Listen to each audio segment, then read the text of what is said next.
예배하면서 나가실 때 우리 주께 좀 기도하면서 나갔으면 좋겠습니다. 하나님, 오늘 드리는 나의 예배를 받아주시고 하나님, 우리의 경배를 받아주시옵소서. 최선을 다하여 있는 자리에서 주님을 예배하기로 나오니 주님만 홀로 영광 받아주시옵소서. 다 같이 기도하시면서 나가시겠습니다. 나의 힘이 되신 하나님, 이 주의 삶을 지켜주시고 우리를 주의 통도하여 보호하여 주시고 지켜봐 주시고 함께 하신 하나님,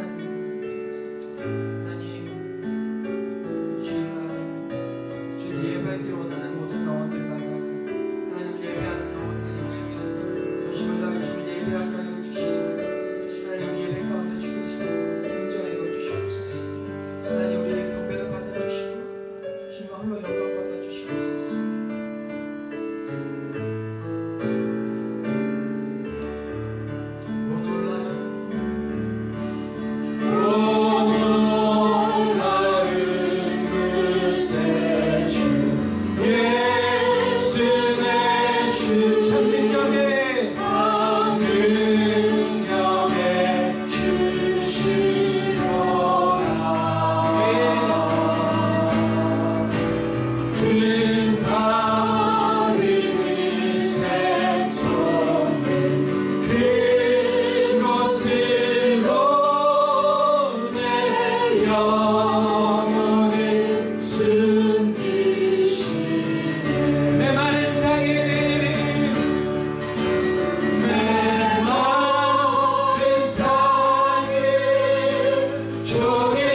내가 주님을 사랑합니다. 내가 주님을 사랑합니다.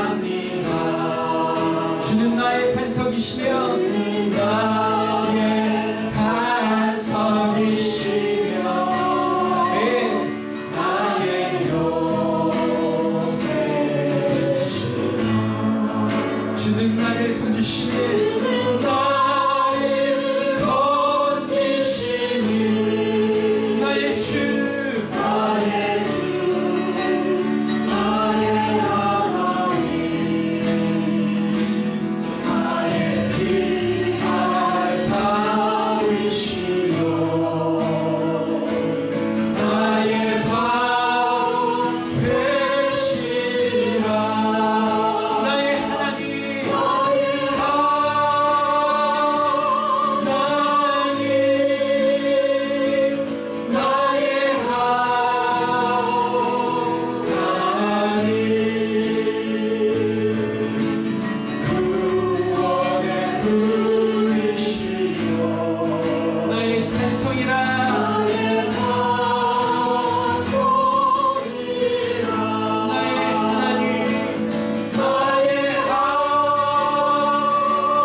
내가 주님을 찬양합니다. 주는 나의 사랑이시며 나의 의지시라.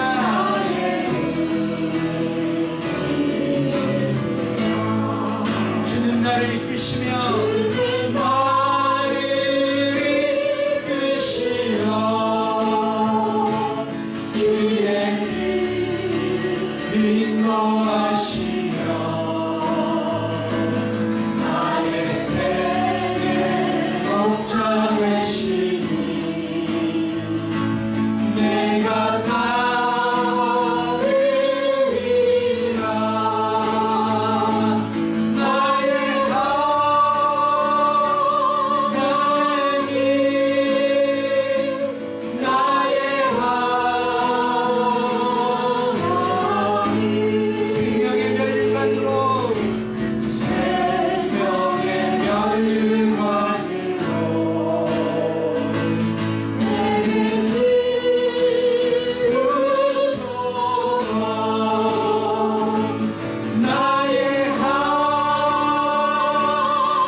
찬양과 경배를 돌리시려다.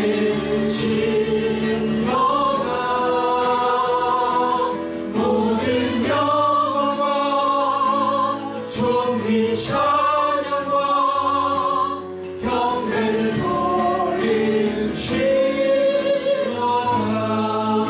나의 기도하는 것보다 나의 기도하는 것보다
존귀 찬양과 경배를 돌릴지어다.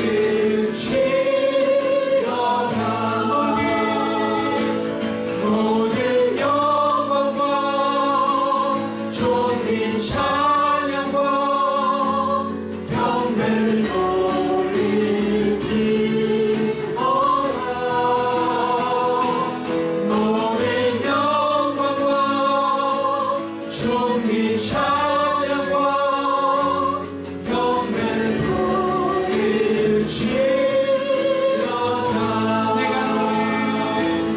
내가 너를 지명하여 불러나니 너는 내 것이라. 내 것이라. 너의 하나님이라. 내가 너를 보배롭고 존귀하게 여기노라. 너를 사랑하는 내 여호와라. 나의 안에 거하라. 나의 안에 거하라.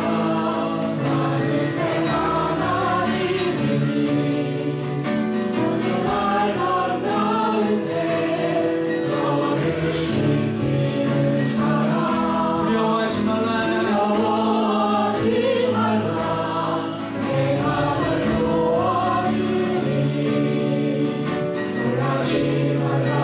내 손 잡아 다시 고백하겠습니다. 나의 안에 거하라.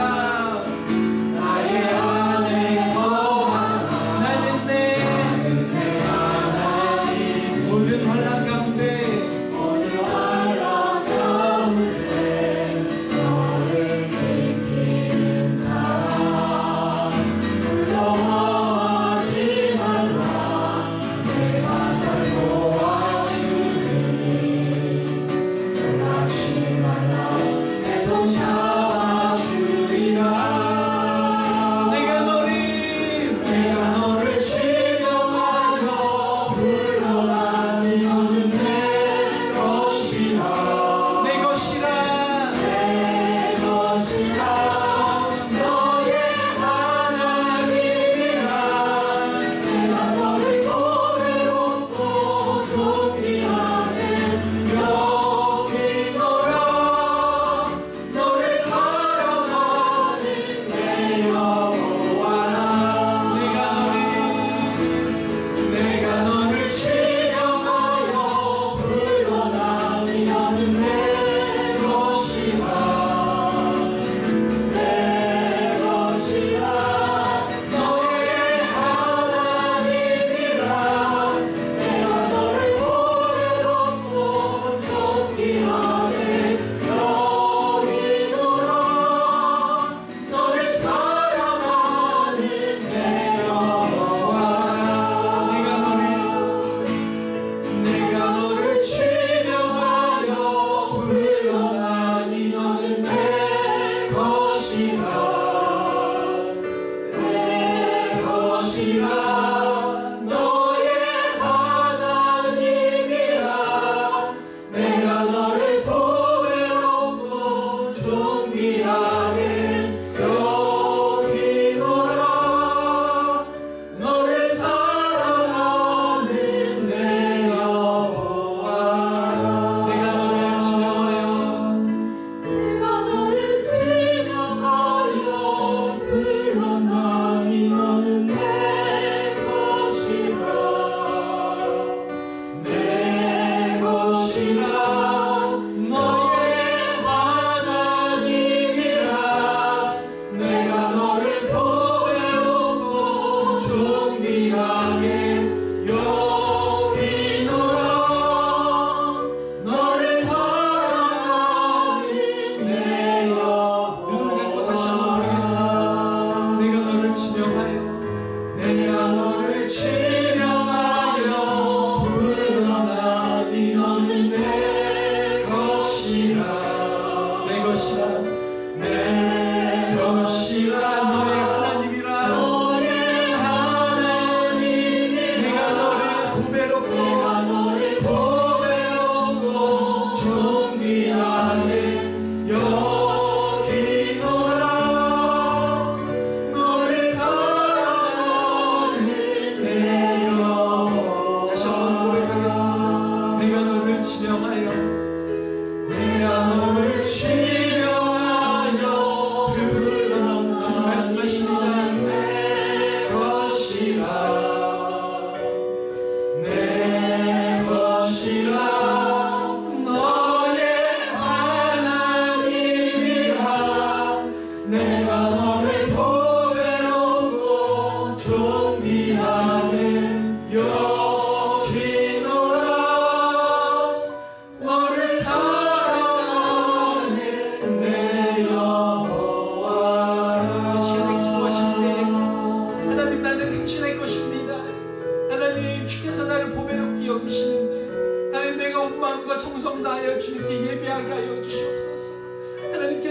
말씀하시는 그 음성 가운데 우리가 반응하며 주님께 예배하기 원하오니 있는 천사에서 주님을 정말 존귀하게 여기며 가장 존귀하게 여기며 그렇게 예배하게 하여 주시옵소서. 기도하시면서 나가시겠습니다.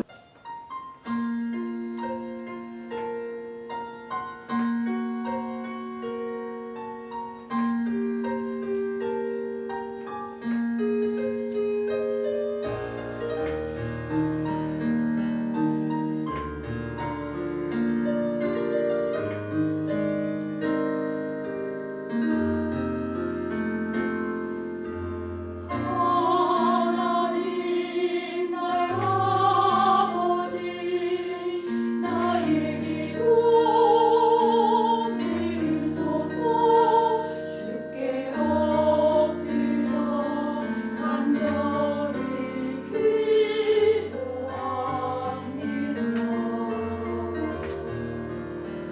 나의 구하는 것 허락하여 주소서.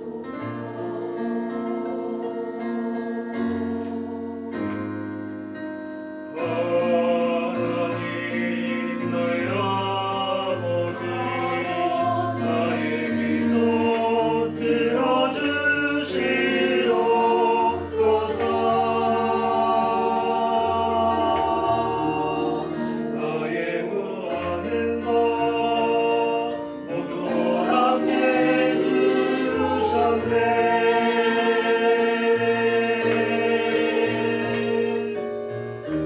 내가 웃고 주게 태어나 살았지만 나를 형제보다 좀 깊게 하사 나를 인도하시네. 원컨대 주님께서 내게 복의 복을 더하사 나의 질병을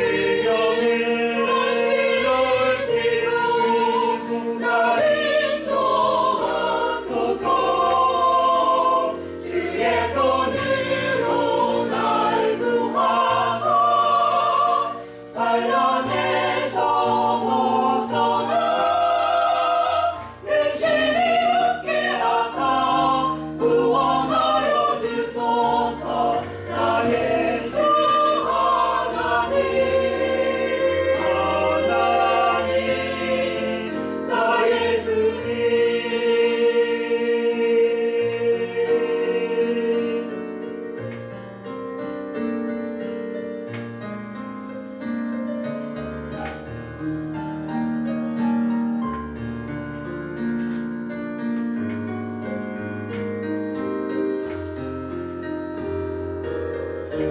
내가 보통 중에 태어나 자랐지만 나를 형제보다 좀 깊게 하사 나를 인도하시네. 원컨대 주님께서 내게 복의 복을 더하사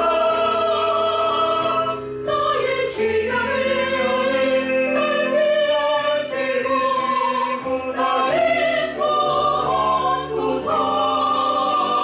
주의 손으로 날 구하사 환난에서 벗어나 근심이 없게 하사 구원하여 주소서. 나의 주 하나님 하나님 나의 주님 나의 주님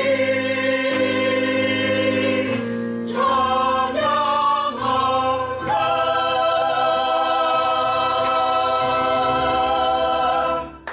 이 시간 우리 하나님 말씀을 보도록 하겠습니다. 이사야 55장 1절에서 7절까지의 말씀입니다. 이사야 55장 1절에서 7절까지의 말씀. 우리 한 절씩 교독하면서 읽도록 하겠습니다.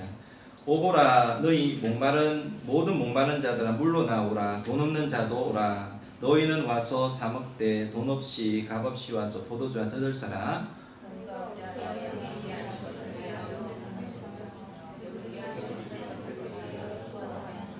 내가 듣고 들을지어다. 그리하면 너희가 좋은 것을 먹을 것이며 너희 자신들이 기름진 것으로 즐거움을 얻으리라. 너희는 귀를 기울이고 내게로 나와 들으라. 그리하면 너희의 영혼이 살리라. 내가 너희를 위하여 영원한 언약을 맺으리니 곧 다윗에게 허락한 확실한 은혜이니라. 4절입니다. 만민의 인도자와 명령자로 삼아 보라 네가 알지 못하는 나라를 내가 부를 것이며 너를 알지 못하는 나라가 내게로 달려올 것은 여호와 내 하나님 곧 이스라엘 거룩하신 이로 말미암음이니라. 이는 그가 너를 영화롭게 하였느니라. 너희는 여호와를 만나는 자들아 가까이 계실 때 같이 읽읍시다. 악인은 그의 길을 불의하며 그의 생각을 버리고 여호와께로 돌아오라. 그리하면 그가 긍휼히 여기시리라. 우리 하나님께로 돌아오라. 그가 너그럽게 용서하시리라. 아멘. 자, 오늘 읽어드린 말씀을 가지고 구원의로의 초대라는 제목으로 말씀 전하겠습니다. 우리 한번 따라해 봅니다. 구원의로의 초대. 자, 오늘 우리나라 살아가는 이 세상은요, 사회 병폐 중에 하나가 있는데 뭐냐면 성공지상주의입니다. 성공지상주의. 사회 모든 부분에서 꼭 성공해야 된다라고 그렇게 생각하는 그런 현상이죠. 성공한 사람은 세상에서 위너로 여겨지고 실패한 사람은 루저로 생각되어지는 게 오늘날 세상의 모습입니다. 학교에서도 1등은 강조하지 꼴찌를 해다 강조하지는 않습니다. 그런데 우리가 알아야 될 것은 행복은 절대로 성적순이 아닌 것입니다. 우리 기독교는 선리를 강조하지 성공을 강조하지는 않습니다. 우리는 꼭 1등이 되지 않아도 존중해주고 소중히 여겨주는 그런 사람이 되어야 합니다. 오히려 사회에서 존경받지 못하고 주목받지 못하는 사람의 가치를 발견하고요. 그렇게 그런 사람들을 인정해주는 그런 모습이 우리 기독교의 모습이 되어야 된다는 것입니다. 이번 도쿄올림픽에 관련 기사를 읽으면서 좀 잔잔한 감동이 있는 것이 있었습니다. 2020년 왜 2020년인가 아시죠? 작년에 해야 되는데 못 해가지고 올해를 한다고. 이름은 똑같이 2020년 도쿄올림픽인데요. 이제 오늘 아마 폐막을 하는 걸로 알고 있는데, 이제 여기에 역도 선수였던 여자 선수였던 76kg 석영찬 판정으로 인해서 동메달을 놓쳐버린 눈물을 보였던 김수현이라는 선수가 있었습니다. 이 김수현 선수가 소셜 네트워크에서 메달과 그 색으로는 잠재력을 평가할 수 없어요. 이미 잠재력을 보여줬어요. 그래서 크고 빛나는 도전이었기에 대한민국 사람으로서 자랑스러웠습니다. 이런 문구를 달면서 응원의 메시지가 줄을 이었다고 그래요. 그래서 한 네티즌은 본인 탓하지 말고 창피하지도 말아라. 우리에게는 당신이 금메달이다. 이런 댓글을 달았습니다. 그리고 뿐만 아니라 육사 남자 높이뛰기 결선에서 2m35 그걸 넘어가지고 4위를 기록한 우상혁이라는 선수가 있습니다. 이 우 선수는 3위 동메달 선수와 2cm 정말 간마리 차이로 메달을 놓쳐버렸는데요. 그에게도 질책보다 찬사가 쏟아졌습니다. 우 선수가 높이 날 수 있어서 행복하다라고 남긴 SNS에서 그 소감에 사람들은 이런 댓글을 남깁니다. 내 마음속에 금메달이다. 당신은 국가대표해줘서 감사하다. 이번 올림픽 최고의 선수다라는 댓글을 줄을 이었다라고 이야기합니다. 꼭 좋은 성적이 아니어도 괜찮습니다. 나이가 젊지 않아도 선전한 선수를 응원하는 문화도 이번에 이렇게 많이 이렇게 싹떴다고 그래요. 남자 요트 하지만 선수, 아름다운 꼴찌 럭비 대표팀, 이런 이제 비인기 종목 선수들에게도 응원이 잇따랐다라고 그래요. 이들에게는 올림픽 정신 그 자체, 파리 올림픽에서 만나요. 출전 자체가 자랑스럽습니다. 같은 선풀이 수백 개나 달렸다라고 그럽니다. 효자 종목으로 꼽혔던 유도, 레슬링, 태권도 등에서 부진한 성적을 했지만 꾸짖는 목소리보다 칭찬하는 목소리가 더 크게 그런 들렸다라고 이야기를 하는 것입니다. 메달과 상관없이 그 사람이 도전만으로 가치를 인정해주고 높이 평가해주는, 칭찬해주는 이런 모습. 여러분, 이게 오늘날 우리 사회를 밝게 하는 모습이 아닌가요? 오늘날 우리 그리스도인들이 가져야 될 그런 바른 가치가 아닌가 이런 생각을 해보게 됩니다. 사랑하는 성도 여러분, 우리 하나님은 어떤 분이십니까? 우리 하나님은 여러분이 이 땅에 존재하는 것만으로도 여러분을 소중히 여기시고 여러분을 사랑하시는 분이십니다. 택하신 당신의 백성을 사랑하시되 끝까지 사랑하시는 분, 바로 그분이 우리 하나님이신 것입니다. 특별히 오늘은요, 하나님께서 우리 인간에게 베풀어 주신 구원으로서의 초청이 나오고 있음을 볼 수 있습니다. 여러분, 구원은 무엇이냐? 구원은 하나님을 떠난 인간이 다시 하나님께로 돌아오는 것이 바로 구원이다라고 이야기합니다. 자, 구원. 기독교에서는 구원을 많이 이야기하잖아요. 하나님을 떠난 인간이 하나님께로 돌아오는 그것이 구원입니다. 근데 이러면 구원은 크게 두 종류의 구원이 있습니다. 첫 번째 어떤 구원이 있느냐면 바로 영적인 거듭남이 바로 구원이죠. 이것은요, 우리가 잘 아는 것처럼 하나님을 떠난 인간이 죄와 사망 가운데 사로잡혀서 하나님을 알지 못했던 인생이 하나님의 크신 은혜로 예수님의 십자가를 믿음으로 말미암아 제사함 받고 거듭나는 것을 바로 영적인 거듭남, 구원이라고 이야기하는 것입니다. 우리는 이를 가르쳐서 중생했다, 영원한 생명을 얻었다, 하나님의 백성이 되었다, 하나님의 자녀가 되었다라고 이야기하는 것입니다. 영어로는 born again 했다 이렇게 이야기하는 것입니다. 그래서 우리는 여러분, 죽었다가 태어나도 우리가 가장 해야 될 가장 중요한 것은 바로 이 중생을 얻는 것이죠. 영적으로 거듭나는 것입니다. 이게 가장 시급하고 중요한 것입니다. 우리는 무조건 예수님을 믿고 거듭나야 하는 것입니다. 왜? 거듭나야지 하나님의 자녀가 될 수 있고 하나님의 나라 천국에 갈 수 있기 때문에 그렇습니다. 그런데 여러분, 구원은요, 이런 구원만 있는 것이 아니다라는 거예요. 성경에 나오는 또 다른 구원이 있습니다. 그것은 무엇이냐면 한번 따라해봅니다. 영적인 회복. 다시 한번 영적인 회복. 여러분, 우리는 구원받은 하나님의 백성이지만은 하나님을 끝까지 잘 섬기는 인생이 아니라는 거예요.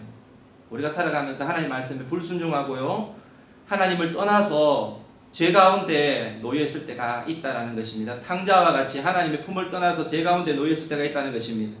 그래서 하나님의 마음을 아프게 하고 심판 가운데 놓일 때가 있다라는 것입니다. 오늘 여러분과 저와 살아가는 인생이 바로 이 모습이라고 이야기할 수가 있습니다. 그런 자가 해야 될 것이 무엇이냐면 바로 다시 하나님을 찾는 것입니다. 하나님께로 돌아오는 것입니다.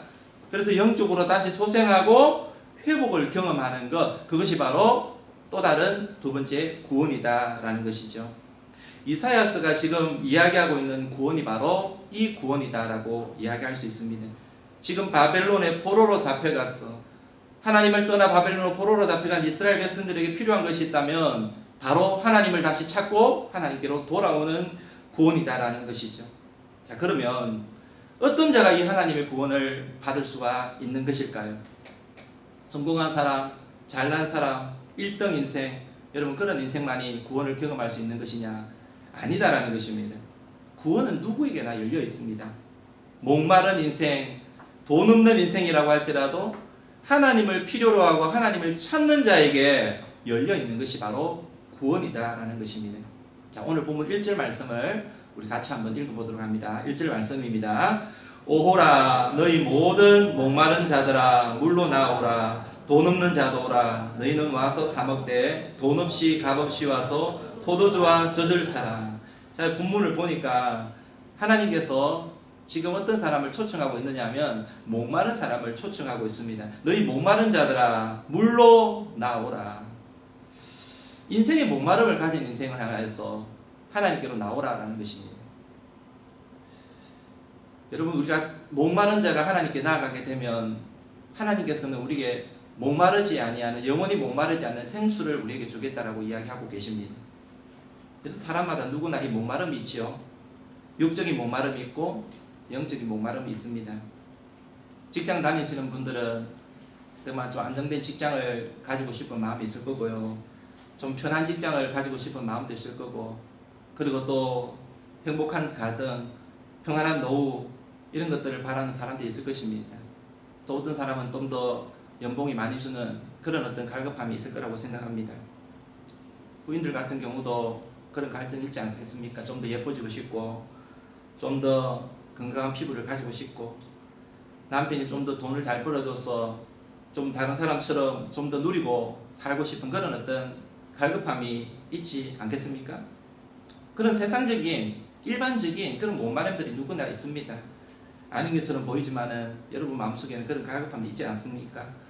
우리 학생들도 마찬가지죠. 학생들도 여자친구, 남자친구 한 명 없나 이런 갈급함이 있을 수 있습니다. 그런 목마름이 있습니다. 그런 사소한 것부터 좀 성적이 좀 더 올라갔으면 좋겠다 이런 마음도 있을 거고요. 나아가서는 꿈도 좀 발견하고 싶고 좀 미래를 좀 그려보고 싶고 그런 어떤 목마름도 있을 거라고 생각합니다. 이런 모든 사람들이 가지는 크고 작은 육적인 목마름이 있습니다. 근데 여러분 그런 목마름이 있을까요? 영적인 목마름도 있죠. 하나님을 더 알고 싶고, 그죠? 하나님 좀 더 잘 숨기고 싶고, 기도도 좀 더 깊이 하고 싶고, 그죠? 하나님 말씀도 좀 더 많이 알아서 말씀에 좀 이렇게 전문가가 되고 싶은 그런 마음도 있을 거고요. 그죠? 하나님 아버지 앞에 좀 잘 숨겨서 축복도 좀 더 많이 받고 싶은 여러분 그런 목마름도 있지 않겠습니까? 여러분 이런 모든 목마름이 있을 때 이 목마름을 가진 자들에게 오늘 성경 우리에게 뭐라고 이야기합니까? 목마른 자들아 나오라. 하나님을 찾아라는 것입니다. 여러분 목마름이 있으십니까? 하나님을 찾으시기 바랍니다. 그런 마르지 않은 생수를 얻게 될 것이다 라고 이야기하고 있는 것이죠. 저도 고등학교 다닐 때 참 꿈이 많은 젊은이였는데요. 이제 사실 꿈만 많았지 현실은 굉장히 냉정했습니다. 제가 이런 중학교 다닐 때는 그래도 공부를 좀 한다라고 생각을 했거든요. 근데 그 시골에 있다가 공부를 좀 했는데 도시로 이제 이사를 갔습니다. 이 고등학교는 도시를 다녔거든요. 물론 큰 도시도 아니었습니다. 인구 한 10만 정도밖에 되지 않는 그런 도시인데 고등학교를 들어가니까 세상이 넓다는 것이 이렇게 가슴 속으로 와닿기 시작하는 것입니다. 사람들이 왜 이렇게 공부를 잘하는지요. 노력을 해도 공부가 성적이 올라가지를 않는 것입니다.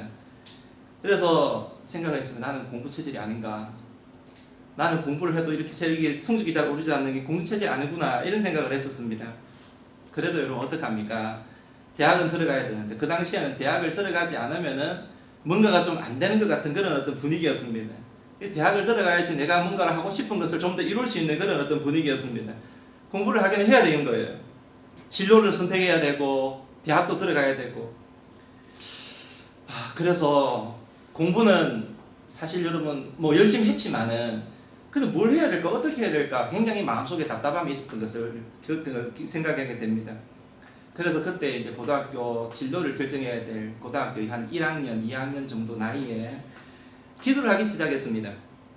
같이 신앙생활하던 친구들, 같은 학교를 다니던 친구들 몇 명이 같이 함께 기도를 하기 시작했습니다. 여러분 혹시 다닐 때 야간 자율학습이라는 게 있었잖아요. 근데 이제 수업을 다 마치고 나서 저녁 먹고 그 다음에 야간 자율학습을 하게 되는데 이 저녁을 먹고 나서 야간 자율학습하는 그 시간까지 시간이 좀 있었습니다. 밥 먹고 나서 한 30분 정도 비는 시간이 있었는데 그때 이제 제 학교 가까이에 있는 개척교회에 친구들하고 같이 가가지고 기도를 하기 시작합니다. 막 기도를 하는데요. 하나님 공부를 해도 성적 요구밖에 나오지 않는데 하나님 어떻게 하면 좋겠습니까? 하나님 나의 앞길을 좀 보여주십시오. 하나님 함께 해주십시오. 도와주십시오. 이런 기도를 하는데요. 하나님께서요 은혜를 부어주시기 시작하는 거예요. 성령의 은혜인 것을 나중에 알게 되었습니다. 막 성령의 은혜가 막 임하기를 시작하는 것입니다. 성적도 올라가기 시작하는 것입니다. 내가 뭘 해야 될 것인가? 내가 앞으로 어떤 일을 해야 될 것인가? 어떤 일을 통해 하나님께 영광을 돌려야 될 것인가? 마음속에 막 확신이 생기기 시작하는 것입니다. 저는 여러분 이 신약을 하게 된 것이 하나님께서 저에게 그 확신을 주셨기 때문에 이것을 시작하게 되었습니다. 하나님께서 나에게 은혜를 주시고 확신을 주셨기 때문에 시작하게 된 것입니다. 여러분 제가 여러분에게 말씀드리고자 하는 것이 무엇입니까? 여러분 목마름이 있으십니까? 하나님을 찾으시기를 주님의 이름으로 축원드립니다. 하나님을 찾으십시오. 그리고 하나님께서 주시는 물을 마시시기를 주님의 이름으로 간절히 축원드립니다. 여러분은 하나님이 주시는 이 물은요, 이런 생수는 성경에 뭐라고 이야기하고 있냐면 네 속에서 솟아나는 생수가 되리라. 이것이 바로 하나님께서 주시는 성령이다라고 이야기하는 것입니다. 여러분 하나님께서 주시는 이 성령을 경험하게 되면요, 인생의 목마름이 해갈되는 은혜가 있는 줄 믿으시기를 축원드립니다. 사람들은 이렇게 생각합니다. 하나님께서 주시는 생수와 이 성령과 인생의 목마름과 이 무슨 상관이 있는 것인가?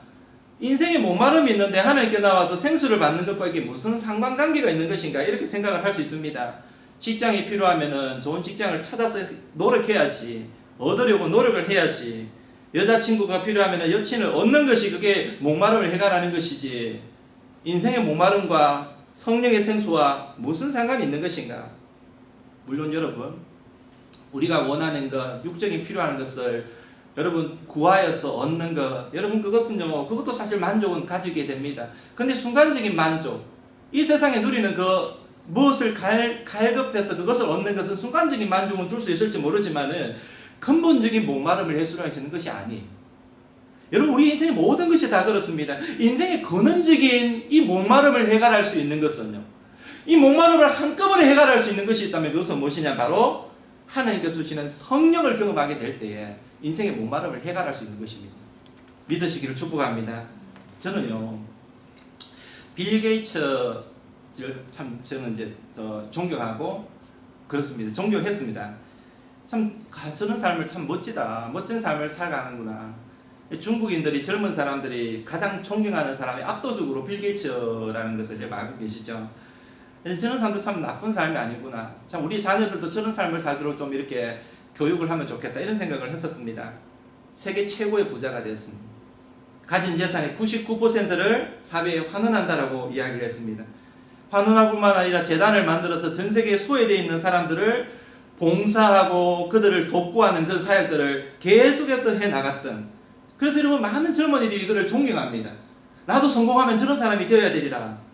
여러분, 우리나라의 배달의 민족 김봉민 같은 사람, 카카오 기업의 김봉수 씨 같은 사람도 자기 재산의 절반을 기부하겠다라고 이야기하지 않습니까? 그래도 대단하고 존경받는 사람인데 자기 재산의 최고의 부자가 전부를 99.9%를 기부한다고 그러니까 얼마나 대단한 사람입니까? 여러분, 얼마나 멋집니까? 여러분, 그 많은 재산을 기부하고 소외된 사람을 돌보 다니는 여러분, 얼마나 멋진 인생입니까? 그런데 여러분, 최근에 여러분 그 사람의 소식을 알고 있지 않습니까? 그분이 27년 동안 같이 동행했던 부인과 이혼을 했다는 거예요. 얼마나 충격이 컸던지요. 여러분, 이게 인생의 모습인 것입니다. 많은 사람들이 존경을 하고 존경을 받지만은요, 그 내면 세계 속에서 세상에 좋은 일도 많이 하고 많은 것을 가지고 많은 것을 이루었음에도 불구하고 그 내면 속에서 채워지지 않는 갈증이 있었다라는 것. 근데 여러분, 인생의 이런 근본적인 목마름은요, 사람, 이 세상에서 얻을 수 있는 것이 아닌 것입니다. 하나님께서 부어주시는 성령을 경험하게 될 때에, 성령의 충만함을 경험하게 될 때에 여러분, 우리의 목마름이 해결될 수 있음을 믿으시기를 주님으로 축원드립니다. 오늘 여러분에게 이런 은혜가 있기를 간절히 소원드립니다. 또한 여러분, 우리 하나님은요, 가난한 자, 가진 것이 없는 자를 초청합니다. 자, 1절 하반부 말씀을 한번 보시면 같이 한번 읽어봅니다. 같이 돈 없는 자, 시작. 돈 없는 자도 오라. 너희는 와서 사 먹되 돈 없이 값없이 와서 포도주와 젖을 사라. 여러분, 은혜를 받고 구원받는 데는 돈이 필요 없습니다. 업적도 필요 없습니다. 아무 가지지 않아도 됩니다. 빈털터리로 나와도 상관없습니다. 부자이든 가난한 자이든 아이든 어른이든 누구든지 하나님께로 나오기만 하면 돼요. 그리고 하나님께 나오기만 하면, 하나님을 붙들기만 하면 우리는 영적인 부자가 될 수 있고요, 영적인 부자가 되면 세상을 변화시키는 사람이 될 수가 있다라는 것입니다. 여러분, 우리나라의 역사를 보면 가난의 역사입니다. 지금은 우리나라가 너무너무 잘 살고 있지만 불과 50년 전, 60년 전, 70년 전만 해도요, 우리나라는요 정말 못 사는 나라였습니다. 구한말, 일제식민지배, 6.25 그리고 전쟁. 여러분, 사실 6.25 전쟁 이후에 몇 년 동안 우리나라는 세계에서 가장 못 사는 나라 중에 한 나라였습니다.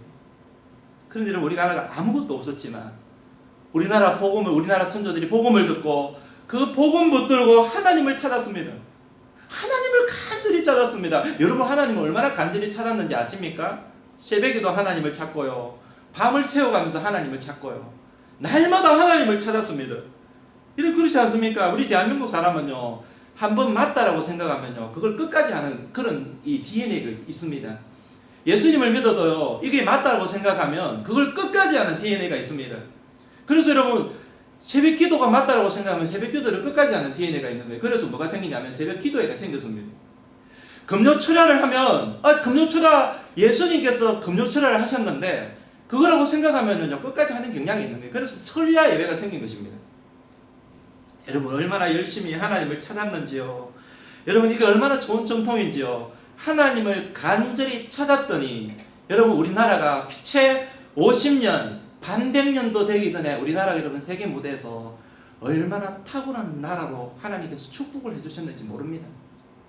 대한민국이 여러분, 이 하나님을 믿는 자들이 이렇게 많이 부흥하고요, 우리나라 경제도 얼마나 많이 부흥했는지 모릅니다. 이 모든 것이 다른 사람은 다르게 정의할 수 있을지 모르겠지만, 여러분, 저는 믿음의 관점으로 보길 때 하나님을 찾았기 때문에, 우리 선조들이 하나님을 간절히 찾았기 때문에 하나님께서 주신 축복이라고 저는 확신합니다. 그래서 지금 여러분, 우리는 이렇게 잘 살고 있고요, 우리는 부족함이 없이 살아가고 있습니다. 지금 이런 코로나 과정에서도 여러분 염려 있습니까? 여러분 뭐 먹고 사는 특별히 염려 있습니까? 그 염려 없지 않습니까? 이렇게 하나님께서 우리에게 축복을 해주신 것입니다. 근데 여러분, 중요한 것은요, 오늘날 우리는요, 돈도 있고 가진 것도 많이 있다라는 것이죠. 우리 선조들은요, 돈도 없고 가진 것도 없었기 때문에 그런 가운데 하나님을 정말 간절히 찾아서 여러분, 지금 이런 나라를 일궜다고 하지만 지금 우리는 가진 것이 너무 많다라는 거예요. 여기서 굉장히 우리는 고민을 해야 될 필요가 있습니다. 그럼 우리가 어떻게 해야 될 것인가? 우리 선조들은 정말 가난하고 찢어지게 가난하고 없었기 때문에 하나님을 찾았는데, 그 없은 것 때문에 하나님을 간절히 찾았는데, 오늘 우리는요, 가진 것이 너무 많고 누리는 것이 너무 많은 거예요. 그럼 우리는 어떻게 해야 될 것인가라는 거예요. 여러분, 여기서 우리는 결단해야 됩니다. 돈과 환경 때문에 하나님을 멀리할 것인가, 아니면은 스스로 가난한 자가 되어서 하나님을 다시 찾을 것인가. 여러분, 비록 가진 것이 있어도 심령이 가난한 자가 되어서 우리가 영적으로 하나님께 갈급함을 가져서 하나님을 찾는 인생이 될 수 있어야 된다는 거예요. 그것이 우리가 살 길이에요. 이런 환경 가운데 스스로 가난해지지 않는다면 하나님을 멀리할 수밖에 없어요. 여러분, 오늘날 우리 주변에 여러분 환경들이 점점 적신호가 켜지고 있는 것을 여러분은 느끼지 않습니까? 하나님을 찾지 않습니다. 예배의 자리로 나오지 않습니다. 기도하지 않습니다. 그때는 차가 없어도, 그쵸? 차가 없어도, 집이 없어도, 먹지 못해도, 배가 고파도 하나님을 찾았습니다. 근데 우리는 오늘날 여러분 차도 있고 집도 있고 여러분 삼시세끼 다 먹고 여러분 다 누리고 있음에도 불구하고, 온갖 혜택을 다 누리고 있음에도 불구하고 하나님을 잘 찾지 않는 것입니다. 여러분 스스로에게 물어보십시오. 여러분은 물질적인 부유로 인해서 하나님을 더 바라보고 계시나요? 아니면 하나님을 더 멀리하고 계시나요? 하나님과 멀어지면 안 됩니다. 아무쪼록 여러분 심령이 가난한 자, 그 자리로 나아가시기를 주님의 이름으로 축원드립니다. 그래서 하나님을 더 찾을 수 있는 그 시간, 그 기회로 삼으시고 결단함으로 나아갈 수 있는 우리 삶이 되시기 바랍니다. 자, 그러면 하나님을 찾는 방법은 무엇일까요? 자, 여러분 1절 하반부를 보십시오. 1절 하반부 이렇게 이야기합니다. 같이 한 번 더. 돈 없는 자도 와서 사 먹되 무엇을 삽니까? 포도주와 젖을 사라. 자, 여기서 여러분 이 포도주와 젖은요, 하나님의 말씀을 말합니다. 여러분, 하나님을 만나는 시간은요, 예배의 시간과 말씀의 시간입니다. 그런데 지금 이스라엘 백성들은 포로로 잡혀갔기 때문에 예배 드릴 수 있는 성전을 잃어버린 거예요. 그러니까 예배에 자유롭지 못한 것이죠. 그래서 하나님을 만나는 시간은 말씀 앞에 서는 시간, 그것이 그들의 생명줄을 붙드는 시간이었던 것입니다. 그래서 포도주와 젖을 사라, 돈 없이 값 없이 포도주와 젖을 사라라고 이야기하고 있는 것입니다. 이것은요, 너희들이 포로로 잡혀갔지만 그 머문 그곳에서 값 없이 누구든지 말씀 앞에 서 있기만 하면 생명의 말씀을 얻을 수 있다는 거예요. 다시 회복될 수 있고 살아날 수 있다는 것입니다. 그리고 그 말씀을 듣고 순종하기만 하면은 다시 너는 회복할 수 있고 놀라운 하나님의 자녀로 하나님의 민족으로 수임받을 수 있다는 것을 이야기해주고 있는 것입니다. 사랑하는 성도 여러분, 우리 자신이, 그리고 우리의 자녀들이 세상을 이기면요, 말씀밖에 없습니다. 말씀을 떠나서 말씀을 멀리하는 가운데 여러분, 우리가 세상을 이길 수 있다, 그것은 불신앙입니다. 말씀 없이 나 혼자 뭐 할 수 있겠다 생각하는 그것은 심각한 불신앙입니다. 그건 교만입니다. 여러분, 우리가 먼저 해야 될 일은요, 빨리 주님께 나와서 포도주와 젖을 사는 것입니다. 음식을 해보신 분은 알겠지만 음식에 간장이나 고추장이나 그죠? 소금이나 이런 것들 가장 기본적으로 들어가야 될 양념이 들어가지 않으면 아무리 그 안에 비싼 재료를 넣어도요, 맛이 나지 않습니다. 여러분, 말씀이 빠진 인생은요, 말씀이 빠져있는 인생은요, 양념 빠진 음식과 같은 것입니다. 이 말씀이 너무나 중요하기 때문에 성경 뭐라고 이야기합니까? 돈 없이 값 없이 와서 살아라는 거예요. 무슨 말입니까? 누구든지 공짜로 와서 말씀을 사라는 것입니다. 여러분, 공짜로 주신다는 거예요. 오기만 하면 돼요. 말씀 앞에 나오기만 하면 돼요. 찾기만 하면 돼요. 근데 중요한 것은요, 말씀이 사라고 했는데, 공짜로 준다고 그랬는데, 여러분, 받으려고 하지 않으면, 얻으려고 하지 않으면, 사모하지 않으면 내 것이 될 수가 없는 것입니다. 말씀을 통해서 오늘 우리가 살아가는 삶의 지혜, 힘과 능력을 우리들에게 주기를 원하는데, 그걸 받으려고 하지 않으면 내 것이 될 수가 없는 거예요. 아무 소용이 없는 것입니다. 여러분, 당대 이스라엘 백성들이요, 여러분, 사실 처음에는 우리나라처럼 힘없이 가난하고 굶주렸고 했을 때는요, 하나님 간절히 찾았고 말씀을 의지했습니다만은, 나중에 약속의 땅에 들어가서 부유한 사람이 되다 보니까 하나님을 찾지 않습니다. 말씀을 가까이 하지 않습니다. 자기 마음대로 행동합니다. 나중에 하나님께 다 빼앗아 가버린 것을 보게 되는 것입니다. 본문에 여러분 2절 전반부 말씀 뭐라고 얘기합니까? 여러분 2절 전반부 말씀을 한번 읽어봅니다. 같이. 너희가 어찌하여 양식이 아닌 것을 위하여 오늘 달아주며 배부르게 하지 못할 것을 위하여 수고하느냐. 여러분, 이게 이스라엘 백성들이 저지른 잘못입니다. 오늘 우리가 경계해야 될, 여러분 진짜 경계해야 될 모습입니다. 여러분, 물질적인 축복을 주었는데, 여러분 그 물질적인 축복 어디에 쓰느냐? 여러분, 돈을 어디에 쓰느냐? 양식이 아닌 것에 쓴다는 거예요. 우리에게 힘을 주고 정력을 주었는데, 시간을 주었는데 무슨 일에 수고하느냐? 배부르지 못할 것에 수고한다는 거예요. 이게 무슨 말이냐면요, 우리가 여러분 돈을 쓰고 수고를 해도 말씀을 따라 행하여서 영혼을 살찌우는데, 영혼을 살려는 일에 투자해야 되는데, 그런 것에 투자하지 않고 오히려 영을 죽이는 데 투자하고 있다는 것이죠. 오늘날 여러분, 많은 사람들이요, 하나님이 주신 축복을 어디에 쓰느냐? 영을 살리는 데 쓰는 것이 아니라 영을 죽이는 데 쓰고 있다 이거예요. 써야 될 때 쓰지 않고 쓰지 말아야 될 때 쓰고 있다 이거죠. 한국은행의 통계를 보면요, 지난 2020년 3분기에 우리나라가 술과 담배에 지출한 돈이, 우리나라입니다, 4조 2천억 원이래요. 한 분기에. 1년으로 환산하게 되면 1년에 우리나라 술과 담배 소비하는 돈이 17조 천문학적인 돈이죠. 여러분, 게임 시장은 좀 더 겁납니다. 보니까요, 20조 원이 게임 시장에 쓰여져 있더라고요. 20조 원. 근데 놀라운 것은 우리나라 국민의 10명 중에 7명이 게임을 한다라는 그런 통계가 있다고 그래요. 물론 게임도 건전하게 잘 이용하면 좋은 것긴 하지만, 여러분, 돈을 잘 버는 것도 중요하지만 더 중요한 게 뭘까요?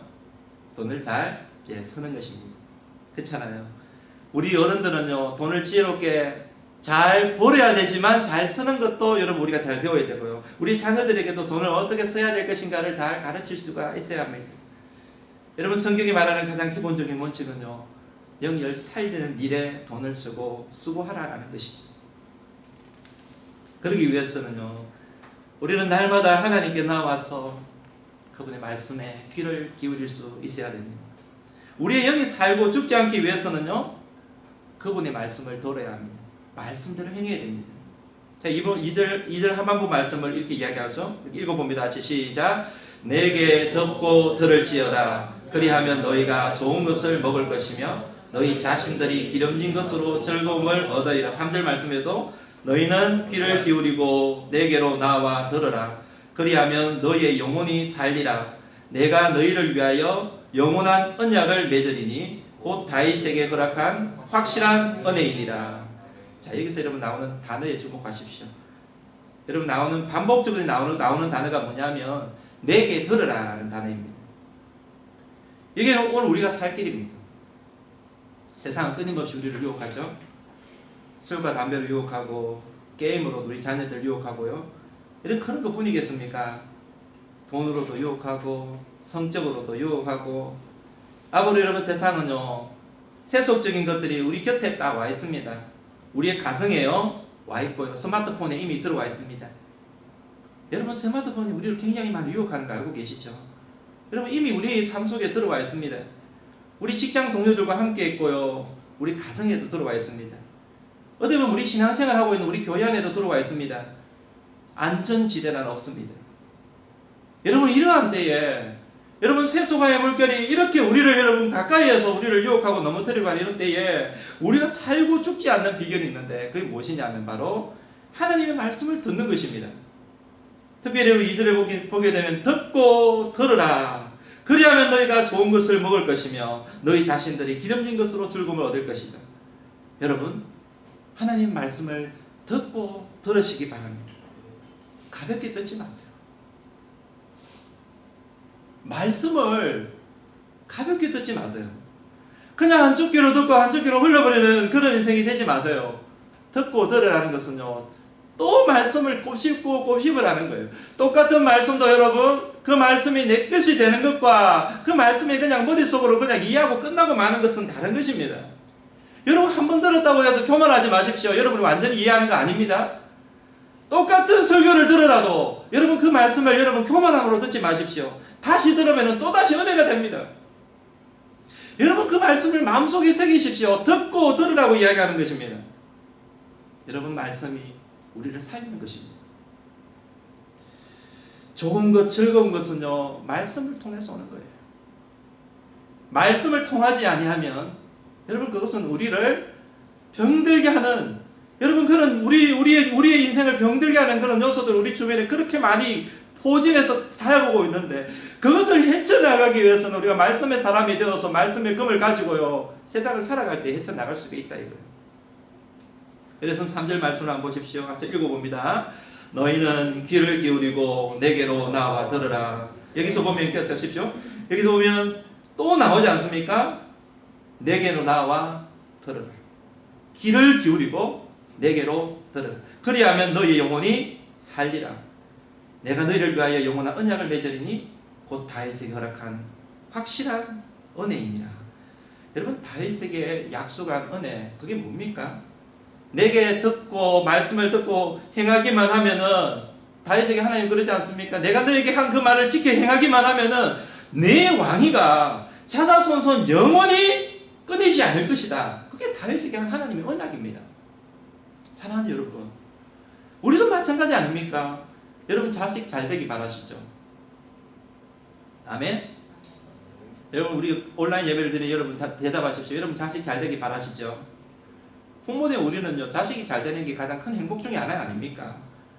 여러분 자자손손 예수 잘 믿기를 바라고요 잘 되기 바라는 게 아니겠습니까? 여러분도 하나님 아버지의 은혜 가운데 있기 바라고요 축복 가운데 있기 바라지 않습니까? 그러면 여러분 우리가 반드시 해야 될 거, 무조건 해야 될 게요, 말씀의 사람이 되는 것입니다. 하나님의 자녀는 무조건 잘 되기를 바라면 말씀의 사람이 되는 것입니다. 그래야지 그것이 자자손손 다윗의 언약을 행하는 것이고요, 다윗과 같이 자자손손 축복받는 비결인 거예요. 저는 여러분 이 모든 일들을 위해서 여러분 우리가 할 수 있는 것들이 무엇일까요? 자, 여러분 제가 이렇게 말씀을 드려도 자 마음속으로만 여러분 말씀을 조금 가까이 해야 되겠구나 그 정도로만 생각하고 끝나고 말면 안 돼요. 저는 여러분에게 정말 간곡하게 부탁드리고 싶은 마음이 있습니다. 그래서 여러분 할 수 있는 몇 가지를 제가 한번 말씀을 드려볼까 합니다.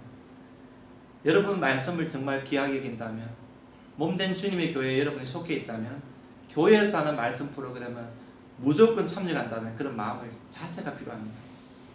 여러분 사실 가르치는 사람이 어떻게 가르치고 어떤 내용을 가르치고 여러분 성경에서 어떤 세미나를 한다든지 내용이 비슷합니다. 내용은 똑같습니다. 어떻게 보면 중요한 것은요, 말씀을 배운 우리의 자세입니다. 똑같은 말씀이라도 나의 자세가 어떠냐에 따라서 그 말씀이 나의 말씀이 되고요, 그 말씀이 나를 변화시키는 말씀이 되는 것입니다. 사모함으로 참여하게 되면 거기에 성령의 역사가 일어나는 것이에요. 할렐루야.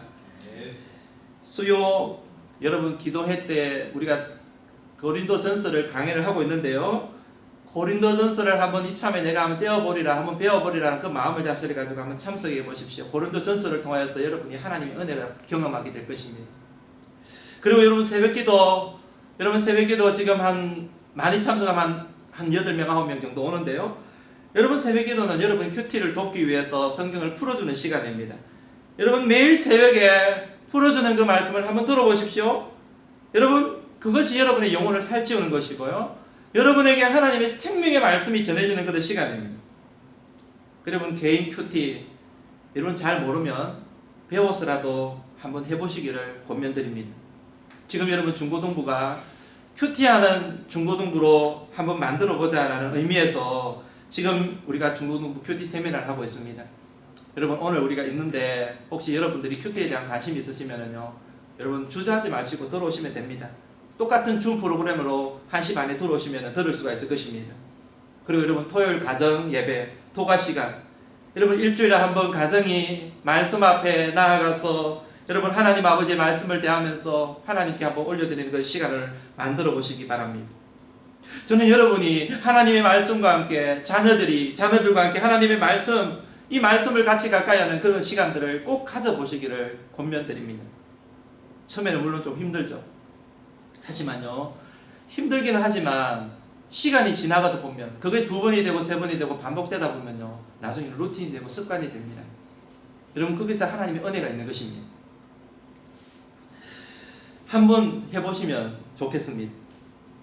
여러분 그런 의미에서 이 말씀을 여러분 사실 여러분께서 주시는 하나님의 말씀으로 받는다면, 우리의 가정을 향한 말씀으로 받는다면 이 결단은요 결코 어려운 결단이 아니고 결코 손해보는 결단이 아니라는 것을 알게 될 것입니다. 자, 그런 의미에서 우리가 읽은 55장 2절에서 3절 말씀을 여러분 한번 말씀을 생각하면서 한번 읽어보도록 합니다. 같이 시작. 내게 듣고 들을지어다. 그리하면 너희가 좋은 것을 먹을 것이며 너희 자신들이 기름진 것으로 즐거움을 얻으리라. 너희는 귀를 기울이고 내게로 나와 들으라. 그리하면 너희의 영혼이 살리라. 내가 너희를 위하여 영원한 언약을 맺으리니 곧 다윗에게 허락한 확실한 은혜이니라. 저는 마지막으로 오늘 우리가 읽은 6절 7절 말씀을 묵상하면서 마칠까 합니다. 6절 7절 말씀을 한번 보십시오. 너희는 여호와를 만나 말할 때 찾으라. 가까이 계실 때 그를 부르라. 악인은 그 길을 불의한 자는 그의 생각을 버리고 여호와께로 돌아오라. 그리하면 그가 긍휼히 여기시리라. 우리 하나님께로 돌아오라. 그가 너롭게 용서하시리라. 저는 여러분 이 말씀을 통하여서 우리 주님의 마음을 여러분이 조금 읽었으면 좋겠다는 생각합니다. 하나님은 우리가 세상에 살아가면서 하나님을 떠나서 세상에 방황하는 인생이 되기를 원치 않으십니다. 세상에 살면서 세상에 헛된 것을 추구하는 그런 인생이 되기를 원치 않으십니다.